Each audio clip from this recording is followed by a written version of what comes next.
छोटासा विषय असा आहे, तुम्ही त्याला काहीतरी म्हणतो हो. काय संबंध व्हिडिओ करायचा? कुणी सांगितलं तुम्हाला काय संबंध नाही म्हणून? व्हिडिओ नाही करायचा. कुणी सांगितलं? मला बाईट पण नाही द्यायची. तुमच्या आयुक्तांचा माझ्याकडे अर्ज आहे, व्हिडिओ करायला परमिशन आहे, मला काय बोलायचं डीजीच आहे. हां, का नाही बोलायचं? नाही बोलायचं. तुम्ही त्याची कंप्लेंट का नाही घेतलीत? कुणी नाही कंप्लेंट केली, त्याला कंप्लेंट नाही म्हटलं. तुम्ही काय त्याला दमदाटी केलीत? कंप्लेंट नाही म्हटलं. चालू असतं 12-1 वाजेपर्यंत. तुम्हाला हे माहिती आहे का? काय तुमच्या एसपीचा निर्णय काय तुम्हाला माहिती आहे काय? अभ्यास करता का तुम्ही? मला काय बोलायचं? तुम्हाला एसपीचा निर्णय काय माहिती आहे का? 11 नंतर कोल्ड्रिंक्स विकल्यानंतर 50,000 रुपये दंड आहे, माहिती आहे तुम्हाला? अहो, तू काल दुकानात एक मिनिट थांब रे. काल दुकानात तुम्हाला माहिती आहे हा नियम? तुम्हाला माहिती आहे?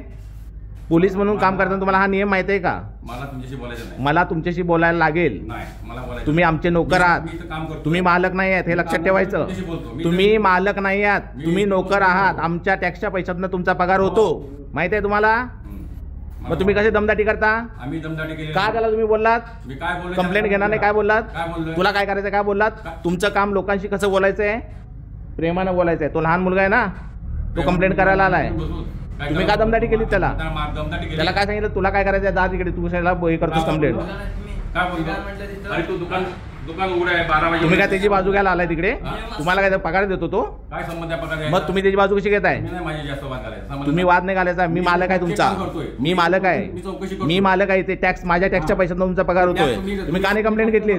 दमदाटी का केली तुम्ही लोकांना? मी कोणा दमदाटी नाही केली. काय याला दमदाटी केलीत? जाऊ, तुम्हाला काय करायचं करा. तुम्हाला हा नियम माहिती आहे काय? 50,000 रुपये दंड आहे 11 नंतर कोल्ड्रिंक्स विकलं तर. मी महसूल बघेल. हा? महसूलचा विषय आहे. मग तुम्ही का मध्ये पडलात? तुमच्याकडे तक्रार आले, तुमच्याकडे चौकशीला आले, चौकशीला तुमच्याकडे आले, तुम्ही काय हस्तक्षेप केलात?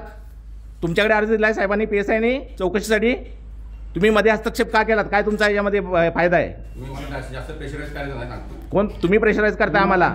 तुमच्याकडे अर्ज दिला होता साहेबांनी, तुमच्याकडे चौकशीसाठी दिलेला आहे का? तुम्ही का मध्ये पडलात?